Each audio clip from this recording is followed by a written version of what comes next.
vous faire une réponse sur le fond et je veux vous redire ici notre opposition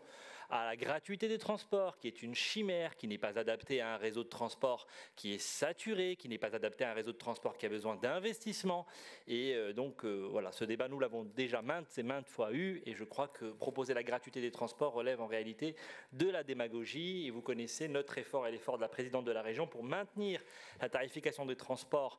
au niveau le plus juste possible, le plus bas possible, malgré les contraintes financières fortes et que vous connaissez qui pèsent sur Île-de-France Mobilité, qui pèsent sur le financement à venir du Grand Paris Express, néanmoins, nous essayons évidemment de limiter cette hausse au niveau le plus raisonnable. Et je veux vous redire que ce niveau aujourd'hui, évidemment qu'on aimerait tous qu'il soit plus bas, mais il reste raisonnable et que cette idée que les gens prennent leur voiture parce que les transports sont trop chers est une chimère. Toutes les études d'impact l'ont montré. Il n'y aurait aucun report quasiment entre la route et les transports en commun. Nous avons eu ce débat en 2018, en 2019, et je vous renvoie aux études qui ont été faites à l'époque, je m'en souviens très bien, et donc il n'y aurait aucune vertu écologique puisque le réseau est saturé et qu'aujourd'hui, avoir une voiture en Île-de-France coûte plus cher que de prendre les transports. Et donc, ça n'est pas une question de tarification, c'est une question de confort, d'investissement, d'amélioration de l'offre, et donc, il faut une stratégie très opposée à la gratuité des transports démagogique que vous prônez. Je veux vous dire, par ailleurs, que le remboursement rétroactif du pass Navigo que vous proposez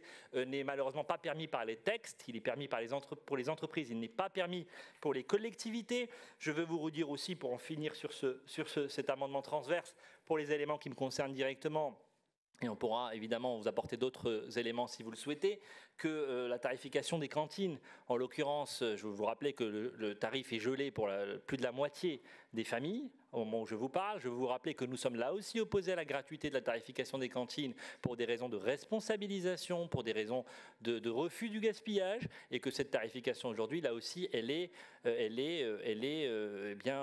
justifiée par les raisons que je vous ai indiquées et par, encore une fois, une volonté de, effectivement, préserver le pouvoir d'achat des familles, mais que la gratuité, c'est une chimère et c'est une impasse, et c'est un peu le fondement de votre amendement, et c'est un peu donc le marqueur de ma réponse, et de vous demander de bien vouloir retirer cet amendement parce que toutes les gratuités que vous proposez